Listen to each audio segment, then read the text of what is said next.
हम अब सी लैंग्वेज में यूज़ होने वाले डिफरेंट तरह के इनपुट्स एंड आउटपुट्स के बारे में डिस्कस करेंगे। जब भी हम किसी तरह का सी प्रोग्राम डिज़ाइन करते हैं या किसी भी तरह की प्रोग्रामिंग की जाती है, तो उसमें बेसिकली हमारे पास तीन तरह के फंक्शंस रहते हैं: इनपुट, प्रोसेस एंड आउटपुट। जब भी हम किसी भी तरह की इनपुट अपने प्रोग्राम के अंदर प्रोवाइड करते हैं, तो उस टाइम पे आपका जो डेटा होता है वो आपकी इनपुट डिवाइस से कंप्यूटर की मेमोरी के ऊपर ट्रांसफ़र किया जाता है। यहाँ पे हमारे पास जो इनपुट डिवाइस होता है वो बेसिकली आपकी सी लैंग्वेज के अंदर आपका जनरली कीबोर्ड रहेगा। आप जब भी किसी तरह की कोई वैल्यू एंटर अपने कीबोर्ड के थ्रू करते हो, तो कीबोर्ड से आपकी वो वैल्यू आपके कंप्यूटर की मेमोरी के ऊपर ट्रांसफ़र की जाती है। दूसरा ऑपरेशन आपका आउटपुट रहता है। जब भी आपने कोई प्रोग्राम, किसी तरह की कोई इंस्ट्रक्शन दी, उस इंस्ट्रक्शन के ऊपर आपका प्रोग्राम जिस तरह से आपने डिज़ाइन किया होगा, वो उस डेटा को प्रोसेस करेगा, उसके बेसिस पे इंस्ट्रक्शंस को एग्जीक्यूट करेगा और किसी तरह का एक रिज़ल्ट बनाएगा। अब उस रिज़ल्ट को आपको कहीं ना कहीं शो करना है। अब कंप्यूटर ने अपना काम कर दिया, आपके प्रोग्राम ने अपना काम कर दिया, उसने आपकी दी हुई इंस्ट्रक्शंस के ऊपर किसी तरीके का आउटपुट जनरेट कर दे, मगर वो आउटपुट आप कैसे देखोगे, इसके लिए फिर आपका रहता है output operations. During the output operations आपका जो डेटा होता है वो आपकी कंप्यूटर मेमोरी से आपके आउटपुट डिवाइस के ऊपर ट्रांसफ़र किया जाता है। जनरली सी लैंग्वेज के अंदर हमारे पास जो आउटपुट डिवाइस रहेगा वो आपके पास आपकी स्क्रीन होती है, जो भी आपका मॉनिटर होगा। अब हमारी जो सी लैंग्वेज है, इसके अंदर इनपुट और आउटपुट के लिए किसी भी तरह की कोई भी फैसिलिटी प्रोवाइड नहीं की गई है। इन जनरली देखा जाए तो इनपुट और आउटपुट हम जो करते हैं उसको आपकी सी लैंग्वेज के अंदर डिफ़ाइन नहीं किया गया था। अब ये जो हमारे पास इनपुट एंड आउटपुट हम परफॉर्म करते हैं, इसको डिज़ाइन किया गया है, बनाया गया है आपके लाइब्रेरी फंक्शंस के अंदर। हम अपनी सी लैंग्वेज के अंदर अलग अलग तरह के फंक्शंस यूज़ करते हैं, तो वैसे ही हमारे पास जो इनपुट एंड आउटपुट होता है उसके लिए भी हमारे पास सी लैंग्वेज में अंदर कुछ एक फंक्शंस दिए गए हैं। बेसिकली सी लैंग्वेज के अंदर नहीं है, ये जो डिफरेंट तरह के फंक्शंस हैं सी लैंग्वेज के पार्ट नहीं होते हैं। ये आपके जो फंक्शंस होते हैं वो आपके कंपाइलर्स के साथ आपको दिए जाते हैं। अब हमारे पास जो इनपुट एंड आउटपुट हम परफॉर्म करते हैं, जब भी आपको इनपुट एंड आउटपुट के लिए डिफरेंट तरह के फंक्शंस को यूज़ करना है, तो उससे पहले आपको एक चीज़ ध्यान देनी पड़ती है कि हमें अपने प्रोग्राम के अंदर वो इनपुट और आउटपुट किस हेडर फाइल के अंदर डिफ़ाइन किए गए हैं, उस हेडर फाइल को आपको अपने प्रोग्राम में इंक्लूड करना पड़ेगा। या प्रोग्राम में आगे जैसे हम डिज़ाइन करेंगे, हम स्ट्रक्चर देखेंगे, तो उसमें हम देखेंगे कि आपके सी लैंग्वेज के अंदर कुछ एक हेडर फाइल्स होती हैं जो हमने पहले भी पढ़ा था, जिसको हम इंक्लूड करते हैं with the help of pre processor directive. That one hash include. इसकी हेल्प से, हैश इंक्लूड डायरेक्टिव की हेल्प से हम अपने सी लैंग्वेज के अंदर डिफरेंट तरह की हेडर फाइल्स को ऐड करते हैं, और इन्हीं हेडर फाइल्स के अंदर आपके इनपुट एंड आउटपुट फंक्शंस या दूसरे तरह के जो भी फंक्शंस हम आगे प्रोग्राम में देखेंगे वो यहाँ पे डिफ़ाइन किए होते हैं। जैसे सिंपली हम जो स्टैंडर्ड इनपुट आउटपुट ऑपरेशंस हम जो अपने प्रोग्राम के अंदर परफॉर्म करेंगे, वो आपकी ये stdio.h ये हेडर फाइल होती है, स्टैंडर्ड इनपुट आउटपुट की हेडर फाइल है। इसके अंदर डिफ़ाइन किए गए हैं आपके इनपुट एंड आउटपुट आपके सी लैंग्वेज के अंदर कैसे वर्क करेंगे। अब आपकी जो सी लैंग्वेज होती है उसके अंदर आपके पास जो डिफरेंट तरह के इनपुट आउटपुट फंक्शंस हैं, those are your scanf, printf, get char, put char. ये डिफरेंट तरह के आपके फंक्शंस हैं जो आपके इनपुट एंड आउटपुट का काम करते हैं। अब नेक्स्ट चीज़ आपके पास आती है, that means your conversion specifications.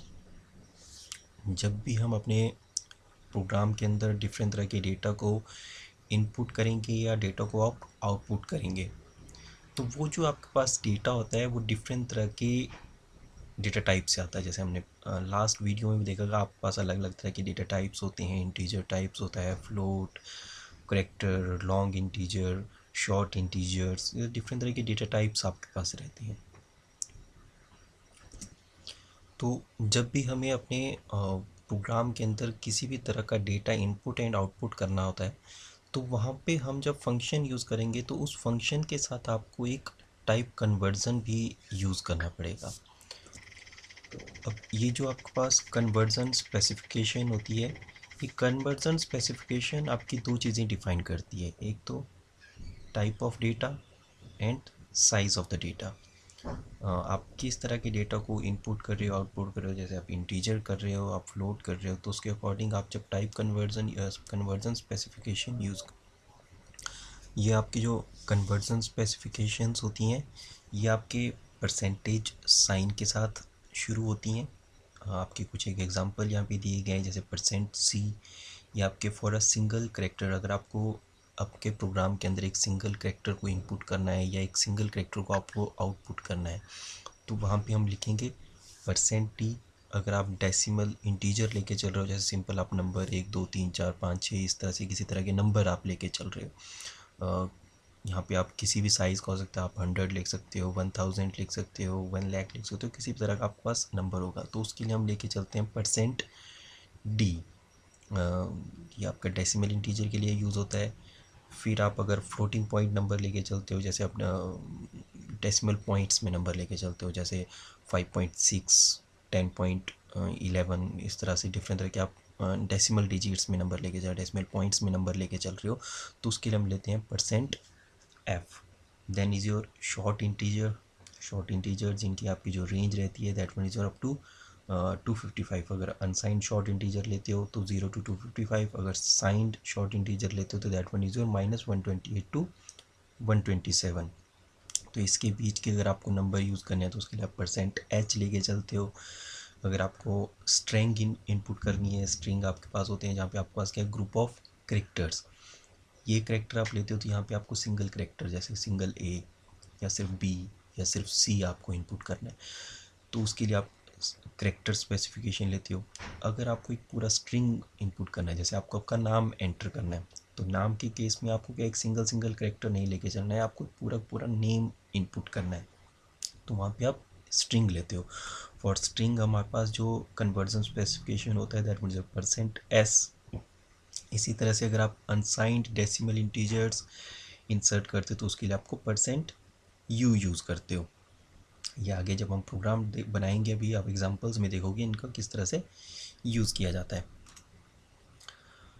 अब नेक्स्ट आपके पास आता है फॉर इनपुटिंग डेटा।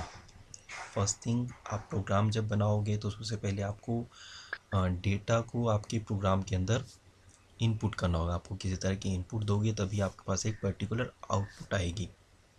तो उस डेटा को इनपुट करने के लिए आपके पास जो C है उसमें जो लाइब्रेरी है उसके अंदर एक फंक्शन डिफाइन किया गया है, दैट मीन्स और स्कैन एफ एक लाइब्रेरी फंक्शंस है जिसका काम होता है इनपुट को एक्सेस करना।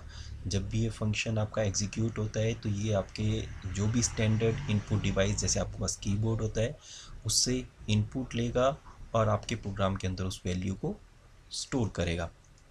इसका जो आपका सिंटैक्स होता है, जो प्रोग्राम का लिखने का तरीका है, that means your that one scanf, then आपका पैरेंथेसिस स्टार्ट होगा, फिर आपके inverted commas, double quotation marks, इसके बीच में आप लिखोगे कंट्रोल स्ट्रिंग, आफ्टर दैट आपके एड्रेसेस। अब यहाँ पे ये जो कंट्रोल स्ट्रिंग होती है डिपेंड करती है आप कितने इनपुट्स लोगे, और ये जो एड्रेसेस होते हैं ये आप उतने प्रोवाइड करोगे जितने आप वैल्यूज़ को इनपुट दे रहे हो। जैसे आप अगर आप एक ही वैल्यू इंसर्ट करना चाहते हो तो आपके पास वहाँ पे एक ही कंट्रोल स्ट्रिंग रहेगा और एक ही एड्रेस रहेगा। अब आपके पास ये जो कंट्रोल स्ट्रिंग होता है ये बेसिकली आपके पास होता है दैट मीन्स कन्वर्जन स्पेसिफिकेशन, जो हमने लास्ट टाइम कन्वर्जन स्पेसिफिकेशन पढ़ी। जैसे आप जो वैल्यू इनपुट कर रहे हो वो आप इंटीजर टाइप कर रहे हो, तो इस कंट्रोल स्ट्रिंग की जगह पे आप लिखोगे %D। आफ्टर दैट आपके पास यहाँ पे एड्रेसेस आते हैं। एड्रेसेस बेसिकली हमारे पास होते हैं वेरिएबल्स। जो भी आप अपने प्रोग्राम के अंदर वेरिएबल डिफाइन कर रहे हो, हम बेसिकली जो भी वैल्यू इनपुट करते हैं वो उन वेरिएबल्स के अंदर हम उन वैल्यूज़ को स्टोर करते हैं। तो यहाँ पे हम जो एड्रेस प्रोवाइड करेंगे वो करेंगे अपना वेरिएबल का, और एड्रेस लिखने का जो तरीका होता है वो होता है आपके पास, हम यूज़ करते हैं यहाँ पे ampersand sign, that mean and sign जिसको हम कहते हैं सिंपल लैंग्वेज में, इसको कहा जाता है एम्बरसेंड साइन लिखते हैं, आफ्टर दैट आपका वेरिएबल नेम आता है। इस एम्बरसेंड साइन को दूसरा कहा जाता है आपका द एड्रेस ऑफ ऑपरेटर्स। इसका यूज़ किया जाएगा, एंड लिखोगे आप, एंड आफ्टर दैट आपका आएगा यहाँ पे जैसे ए, तो ये आपके पास ए वेरिएबल है, एंड इसके आगे लगा लोगे तो एड्रेस ऑफ ए आ जाएगा। तो यहाँ पे हम जो भी वैल्यू इंसर्ट करेंगे वो आपके ए वेरिएबल के अंदर स्टोर हो जाएगी। नेक्स्ट आपके पास आता है, इससे पहले हम एग्जांपल्स देख लेते हैं हमने जो भी इनपुट के। जैसे सपोज हम यहाँ पे प्रोग्राम डिज़ाइन करते हैं, एक हैश इंक्लूड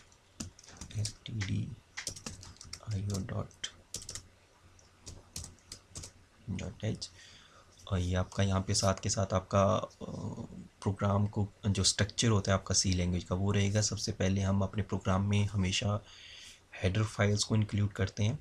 ये हेडर फाइल जब भी हम प्रोग्राम को आगे जाके कंपाइल करेंगे तो ये हेडर फाइल आपके प्रोग्राम से आपके कंपाइलर को पता चल जाता है कि किस तरह की लाइब्रेरीज़ को आपके प्रोग्राम के साथ इंक्लूड करना है। अगर आप हेडर फाइल नहीं लिखोगे, आप आगे फंक्शन डिफाइन कर लेते तो आपके प्रोग्राम को ये पता ही नहीं चलेगा, कंपाइलर को उस चीज़ का पता ही नहीं चलेगा कि वो चीज़ कैसे करनी है, वो प्रोग्राम कैसे वर्क करेगा। तो बेसिकली यहाँ पे हर बार आपको एक हेडर फाइल का इंक्लूड करना जरूरी होता है। तो यहाँ पे हमने हेडर फाइल यूज़ कर ली। आफ्टर दैट आप यहाँ पे लिखते हो मेन। ये मेन आपका एक फंक्शंस है जो पहले से डिफाइंड यहाँ पे रहता है, इसका हमेशा लिखना ज़रूरी होता है। इसका बेसिकली लिखने का जो लगता है यहाँ पे एक और चीज़ है, हम जब ये डबल बैकवर्ड स्लैश लगाते हैं तो इसका मतलब रहता है, डबल स्लैश का मतलब होता है आपके पास यहाँ पे आप कमेंट्स लिख रहे हो। जो भी आप कमेंट्स लिखोगे ये आपके प्रोग्राम का पार्ट नहीं होता है, ये प्रोग्राम से डिफरेंट होता है, मगर जब आपका प्रोग्राम कंपाइल किया जाएगा तो इस कमेंट्स लाइन में आपने जो भी वर्ड लिखा है वो आपके प्रोग्राम के साथ एग्जीक्यूट नहीं होता है। इसका यूज़ सिर्फ़ और सिर्फ यूज़र की इंडिकेशंस के लिए रहता है। जैसे आपने प्रोग्राम बनाया, आप किसी दूसरे को उस प्रोग्राम को सेंड करते हो तो उसको कैसे पता चले कि कौन सी लाइन का क्या मीनिंग है, या आप प्रोग्राम को अलग अलग पार्ट्स में डिवाइड करना चाहते हो तो वहाँ पे आप एक तरह से क्या है यहाँ पे इंडिकेटर दे सकते हो।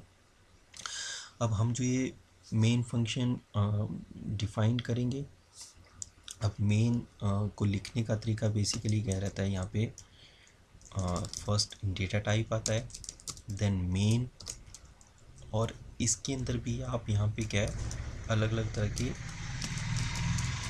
डेटा टाइप्स डिफ़ाइन कर सकते हो। मगर हम इस तरह से ये आगे जाके हम देखेंगे जब हम डिफरेंट तरह के फंक्शंस यूज़ करेंगे कि डेटा टाइप्स का यहाँ पे क्या ये रोल रहता है। नॉर्मल में अगर हम यहाँ पे इस चीज़ को लिखते हैं तो नॉर्मली आपको क्या है यहाँ पे हम लिखेंगे void मेन एम पैरेंथेसिस के बीच में void, इस तरह से। तो इसका बेसिकली मतलब होता है कि आप फंक्शंस को ना किसी तरह की वैल्यू दे रहे हो, ना ही फंक्शन से रिटर्न में आप किसी तरह की वैल्यू को ले रहे हो। सिंपली अगर आप इस तरह से लिखोगे इसमें मेन void, तो इसमें आपका जो डाटा टाइप रहता है, जो रिटर्न टाइप रहता है, वो नॉर्मली आपका जो कंपाइलर होता है उसको इंट टाइप काउंट कर लेता है, उसका कुछ नहीं है। अगर आप ऐसे भी लिखोगे तो भी आपका प्रोग्राम चलेगा, इसमें कोई प्रॉब्लम नहीं है। आफ्टर दैट हम यहाँ पे लगाते हैं curly braces, and curly braces को हम यहाँ पे करते हैं क्लोज। तब ये कर्ली ब्रेसेस जो होते हैं आपके पास, these are your basically body.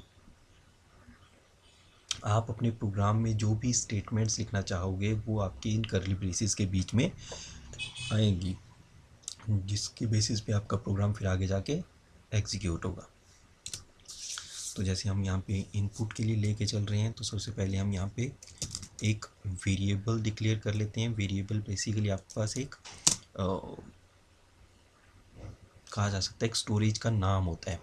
जैसे ही आप कोई इनपुट देते हो तो इनपुट को आपके अपने कंप्यूटर की मेमोरी में स्टोर कर रहे हो। आपने कुछ भी वैल्यू इंसर्ट की तो जाएगी तो बेसिकली आपके कंप्यूटर में मेमोरी में, मगर मेमोरी का एड्रेसेस होते हैं, वो एड्रेसेस का हमें मालूम नहीं होता है कि कौन से एड्रेस के अंदर आप उस वैल्यू को स्टोर कर रहे हो। ये सी लैंग्वेज का फ़ायदा है। इससे पहले के आपके पास जो डिफरेंट तरह की लैंग्वेजेस हम यूज़ करते थे सी से पहले, तो उसमें कंप्यूटर की हार्डवेयर की नॉलेज को होना बहुत ज़्यादा असेंशियल था। आप जो भी वैल्यू इंसर्ट करोगे तो वहाँ पे आपको उस वैल्यू के लिए उसका किस मेमोरी लोकेशन पे वो वैल्यू स्टोर हो रही है उसकी भी नॉलेज होनी चाहिए थी। मगर जैसे सी लैंग्वेज आ गई तो इसके बाद ये चीज़ आपकी रिमूव हो गई। अब आपको आपके कंप्यूटर के हार्डवेयर को ज़्यादा समझना इसेंशियल नहीं है। आप क्या वैल्यू स्टोर कर रहे हो, कहाँ पे स्टोर कर रहे हो, तो उस स्टोरेज लोकेशंस का हम यहाँ पे क्या है रिमेंबर नहीं रखते हैं कि हमने हमारे पास ये पर्टिकुलर एक स्टोरेज लोकेशन थी, उसका ये एड्रेसेस था। हम यहाँ पे उस एड्रेसेस को क्या है डायरेक्टली खुद से एक नेम प्रोवाइड कर लेते हैं, दैट्स इट। इससे ज़्यादा हमें रिमेंबर रखने की याद नहीं ज़रूरत होती है।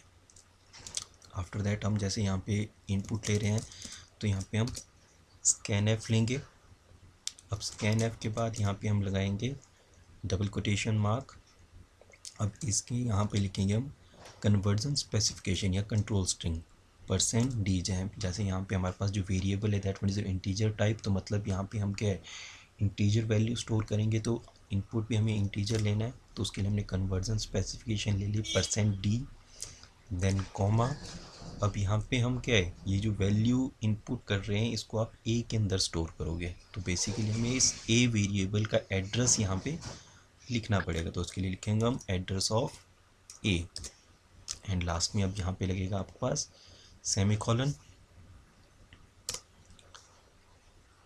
नेक्स्ट हम यहाँ पे एक और वैल्यू लेते हैं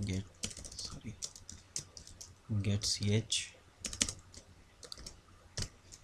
इसके भी मैं आपके पास रोल बता दूंगा, एक और लाइन रहेगी दैट मीन्स CLR।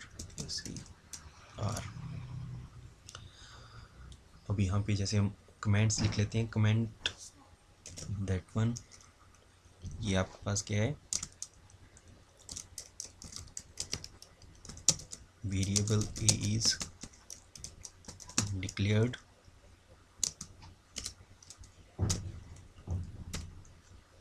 नेक्स्ट। अब यहाँ पे कमेंट्स लिखने के भी हमारे पास दो डिफरेंट तरह के तरीके होते हैं। एक जैसे हम यहाँ पे डबल स्लैश लेके चल रहे हैं, इस तरह का जो कमेंट्स लिखते हैं ये इसका यूज़ किया जाता है जहाँ पे आपको एक सिंगल लाइन के अंदर कमेंट्स लिखने, जैसे यहाँ पे हमने जो कमेंट लिखा है वो एक सिंगल लाइन में है, मगर इसी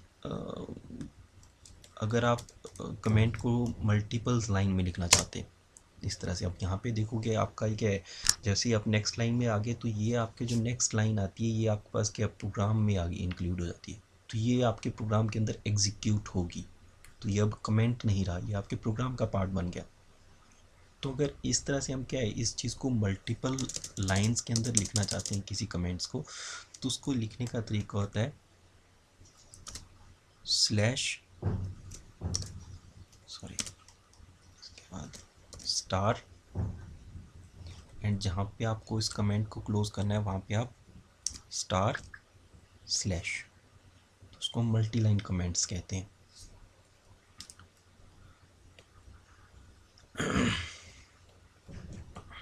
अब ये वाली आपकी जो लाइन है फॉर टेकिंग इनपुट, दो चीज़। अब हम इसको कंपाइल कर लेते हैं। कंपाइल करने के लिए Alt+F9।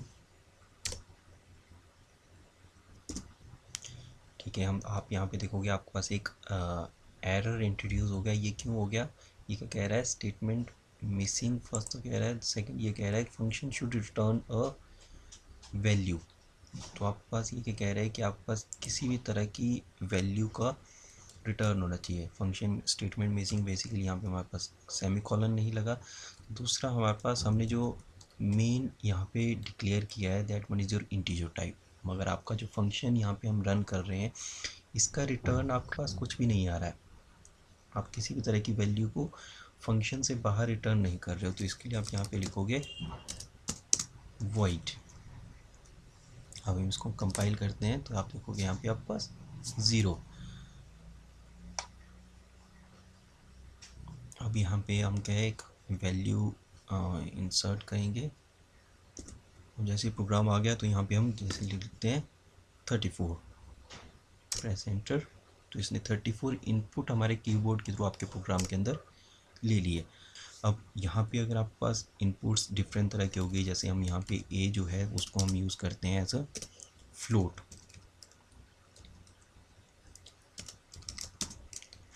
फ्लोट टाइप, तो वहाँ पे हम जब स्कैन एफ फंक्शन यूज़ करेंगे तो यहाँ पे आपको लिखना पड़ेगा %f, क्योंकि हम जो वैल्यू लेंगे वो आपका परसेंट के केस में लेंगे, या आप जब आउटपुट आएगी उस टाइम आपको ज़्यादा समझ लगेगा। तो यहाँ पे जब हम इनपुट ले रहे हैं तो वो हम इस तरह से दे सकते हैं, राइट। अगर आपके पास यहाँ पे कैरेक्टर टाइप वेरिएबल रहता, ये कैर टाइप आपका कैरेक्टर के लिए कहता है, तो वहाँ पे हम यहाँ पे स्पेसिफाई करते हैं इसको %c। तो इस तरह से आपकी जिस तरह की आपकी इनपुट आप लेना चाहते हो, जिस तरह का आपका वेरिएबल है, उस डेटा टाइप के हिसाब से आपका जो कन्वर्जन स्पेसिफिकेशन है वो भी आप यूज़ करोगे। ये आपका हो गया। अब नेक्स्ट जो चीज़ आती है that one is your outputting the data. आपने डेटा को इनपुट कर लिया, आपके प्रोग्राम ने उस चीज़ डेटा को प्रोसेस कर लिया। आफ्टर प्रोसेसिंग दैट डेटा, उसका जो आउटपुट है वो आपको अब स्क्रीन के ऊपर शो करना है। तो आपकी स्क्रीन के ऊपर आउटपुट शो करने के लिए हम जो फंक्शन यूज़ करते हैं that one is your print F. Print F functions जो होता है ये हर तरह के डेटा टाइप्स की वैल्यू को आपको आउटपुट प्रोवाइड करता है। हर तरह की डेटा टाइप मतलब ये आपको कैरेक्टर, जैसे similar to scanf, printf भी आपका दोनों क्या करते हैं, आपकी character value, integer value, float value, unsigned integer, signed integer, long, double, हर तरह की डेटा टाइप्स की अगर आपको इनपुट और आउटपुट दोनों प्रोवाइड करके देते हैं। अब आपका जो प्रिंट एफ फंक्शन होता है उसको जो लिखने का तरीका है that one is your printf parenthesis, then double quotation marks के बीच में आपका control string, comma, variable name, and last में पैरेंथेसिस क्लोज एंड सेमीकोलन। अब यहाँ पे आपका कंट्रोल स्ट्रिंग सिमिलरली जैसा आपका इनपुट के केस में है, आप यहाँ पे कन्वर्जन स्पेसिफिकेशन लिख सकते हो, या आप सिंपल किसी तरह का कोई टेक्स्ट भी लिख सकते हो। जैसे आपको सिंपली एक टेक्स्ट आउटपुट आपकी स्क्रीन के ऊपर करना है तो उसके लिए भी इस चीज़ को यूज़ किया जा सकता है। फिर डायरेक्टली आप जो आउटपुट ले रहे हो, अगर आप कन्वर्जन को किस तरह की स्पेसिफिक वैल्यू किसी वेरिएबल की आउटपुट करना चाहते हो, तो आपके जो भी वेरिएबल के अंदर वैल्यू स्टोर की हुई है आपको उसको स्क्रीन के ऊपर देखना चाहते हो, तो यहाँ पे आप कन्वर्जन स्पेसिफिकेशन लिखोगे। आफ्टर दैट आप वेरिएबल का यहाँ पे नाम लिखोगे। अब यहाँ पे आपने ध्यान रखना कि आप क्या है, एम्परसेंड साइन यूज़ नहीं करोगे, एड्रेस ऑफ ऑपरेटर यूज़ नहीं करोगे। उसका यूज़ किया जाता है जब आप इनपुट लोगे, वैल्यू को आपको वेरिएबल में स्टोर करना है। मगर जब आपको वेरिएबल की वैल्यू को आउटपुट करना है तो वहाँ पे आप सिंपली सिर्फ वेरिएबल का नाम ही लिखोगे। अब हम इसका एग्जांपल देख लेते हैं आपके आउटपुट के। लाइक गो हियर,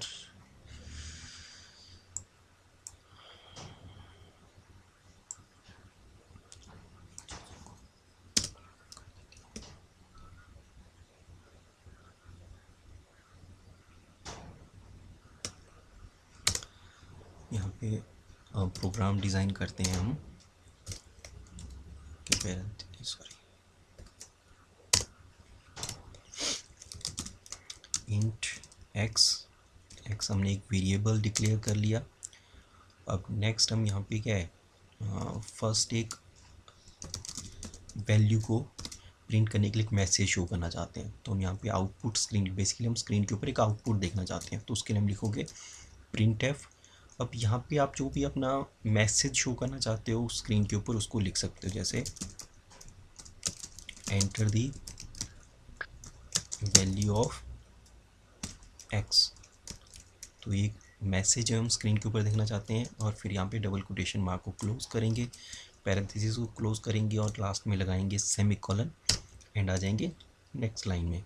अब यहाँ पे हम स्कैनएफ ले लेते हैं, आपने एक्स की वैल्यू को शो करना है, हम इसकी अब आपको हम क्या है आउटपुट लेते हैं, तो सॉरी एक्स की वैल्यू को इनपुट करते हैं। तो यहाँ पे हम scanf %d comma address of a, address of a ले लिया हमने। अब ए की वैल्यू हम स्टोर कर रहे हैं, अब ए की वैल्यू हमने इनपुट कर ली। आफ्टर दैट हम इस ए की वैल्यू को अब क्या है आउटपुट करना चाहते हैं, तो इसके लिए हम लिखोगे प्रिंट एफ, नेक्स्ट यहाँ पे मैसेज लिख लेते हैं वैल्यू ऑफ एक्स इज़, ये मैसेज आ गया। अब यहाँ पे हम ये जो आपके सॉरी हमने यहाँ पे गलत लिख दिया, ए नहीं है वेरिएबल, एक्स वेरिएबल है, एक्स इज़। अब एक्स की वैल्यू को हम यहाँ पे शो करना चाहते हैं, तो यहाँ पे हम क्या है कन्वर्जन स्पेसिफिकेशन लिखना पड़ेगा, %d semicolon parenthesis sorry inverted commas को क्लोज किया, कॉमा। अब यहाँ पे हम लिखेंगे जो भी %d यहाँ पे जिसकी वैल्यू को हमें आउटपुट करना है, प्रिंट करना है, हम उसका वेरिएबल का यहाँ पे नाम लिखेंगे। जैसे हमारे पास है यहाँ पे x, वेरिएबल लिखा, semicolon, next line get ch। Suppose हम @ch नहीं लेते हैं, तो इसका आपको पता चल जाएगा गेट ch का बेसिकली यूज़ क्या होता है। दो चीज़ें, दूसरे जैसे हम यहाँ पे क्लियर स्क्रीन भी नहीं लेते हैं अभी, फाइल रन। अब यहाँ पे आप एक चीज़ देखोगे, आपकी स्क्रीन के ऊपर आपके पास एक वैल्यू मिल रही है 34.78, जो हमने लास्ट टाइम यूज़ की थी, वो यहाँ पे स्क्रीन के ऊपर रह रही है। ये क्यों हुआ? क्योंकि आपकी जो मेमोरी है, कंप्यूटर की मेमोरी है, उसमें आपने लास्ट टाइम जो वैल्यू स्टोर की थी वो अभी तक वहीं पे है, उस वैल्यू के अंदर वो डेटा अभी भी स्टोर्ड है, आपने उस डेटा को क्लियर नहीं किया है, इसलिए अभी भी शो हो रही है। दूसरा, हम जैसे आपका प्रोग्राम एग्जीक्यूट हो गया, अब हमारे पास फर्स्ट में आपका मैसेज आ गया, फर्स्ट लाइन आपकी एग्जीक्यूट हो जाएगी, enter the value of x, वो आ गई, हमने यहाँ पे वैल्यू लिख ली 45 एंड टाइप एंटर। अब यहाँ पे हमारे पास क्या है, जैसी फर्स्ट लाइन एग्जीक्यूट हुई थी आपका ये मैसेज शो हुआ, फिर आपकी इनपुट के लिए नेक्स्ट लाइन एग्जीक्यूट हुई, जैसे आपने वैल्यू एंटर की आपकी जो स्क्रीन है वो चलेगी। तो इसके लिए हमारे पास यहाँ पे दो चीज़ें, पहले वाली जो हमारे पास लास्ट प्रोग्राम का डेटा शो हो रहा था उसको क्लियर करने के लिए हम यूज़ करते हैं यहाँ पे CLRSCR, ये वाला फंक्शन। दूसरा, स्क्रीन को होल्ड ऑन रखने के लिए, ताकि आपने जो आउटपुट आई वो आपको शो हो। बेसिकली आपकी ये वाली लाइन भी रन हुई, मगर with in a fraction of second. आपके कंप्यूटर की जो प्रोग्रामिंग प्रोसेसिंग होती है वो काफ़ी फास्टर होती है, तो within a blink of eye आपके पास क्या है, जो भी आपकी स्क्रीन थी वो एकदम चलेगी। तो आपकी स्क्रीन ऑन होल्ड ऑन रहे जब तक आप चाहो, तो उसके लिए हम यूज़ करते हैं गेट ch, ये वाला फंक्शन। अब हम इसको फिर से कंपाइल करते हैं, रन करते हैं, तो आप देखोगे आपके पास जो लास्ट टाइम की जो वैल्यू थी वो अब यहाँ पे रिमूव हो गई है। तो अब डायरेक्टली आपका जो प्रोग्राम की वैल्यूज़ थी वही आ गई, फर्स्ट वन आपकी लाइन आ गई, आपका मैसेज आ गया कि आपके पास enter the value of x, आपने एक्स की वैल्यू को यहाँ पे अब इंसर्ट करना है। जैसे हम यहाँ पे लिख लेते हैं 34, स्कैन एफ का काम हो गया, प्रेस एंटर। अब नेक्स्ट आपकी जो लाइन थी आपने फिर से एक प्रिंट ऑफ स्टेटमेंट ली थी, अब यहाँ पे आपकी जो प्रिंट ऑफ स्टेटमेंट है वो रन होगी, तो value of x is 34, x के अंदर आपने जो वैल्यू स्टोर की थी वो आप यहाँ पे नेक्स्ट मैसेज शो हो गया, राइट।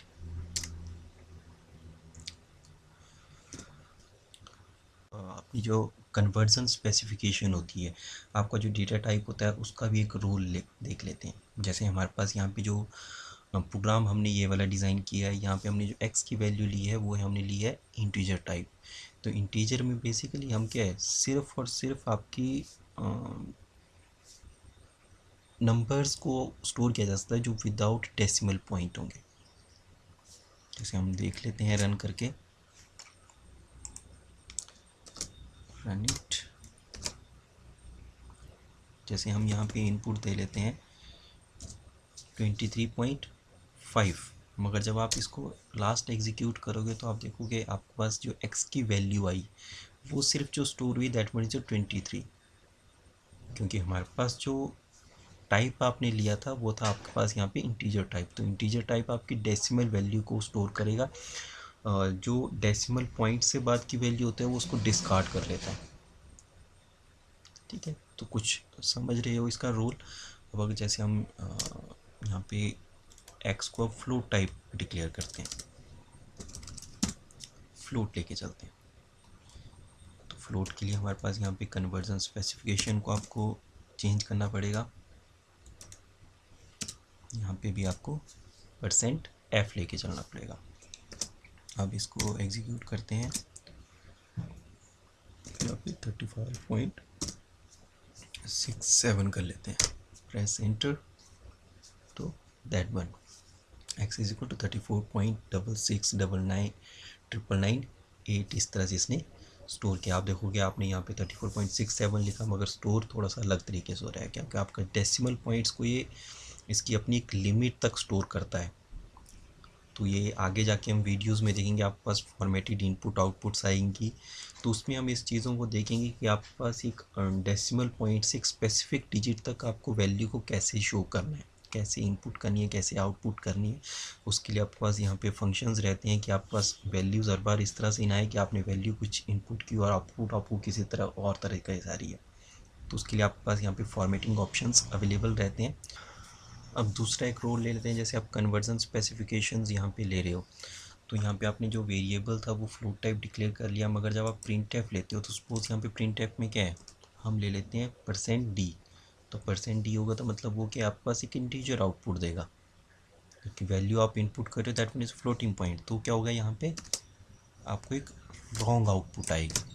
रन करोगे तो जैसे आपके वैल्यू ऑफ x आ गया, आप यहाँ पे 67.34 करते हो, प्रेस एंटर, तो वैल्यू ऑफ x इज़ 0, क्योंकि आपने जो इनपुट दी थी वो आपने फ्लोटिंग पॉइंट टाइप दी थी और आप जो आउटपुट ले रहे हो वो आपके पास क्या है, डेसिमल्स में ले रहे हो, डेसिमल इंटीजर्स में ले रहे हो, तो वो आपके पास वो उस चीज़ को क्या 0 बना देता है। तो एक तरह की आपके पास रॉन्ग आउटपुट आती है। हम नेक्स्ट फॉर्मेटेड इनपुट आउटपुट्स जो हैं वो आप नेक्स्ट वीडियो में करेंगे। इस वीडियो के लिए इतना काफ़ी है, तो बाकी नेक्स्ट वीडियो में मिलते हैं। अब थैंक यू।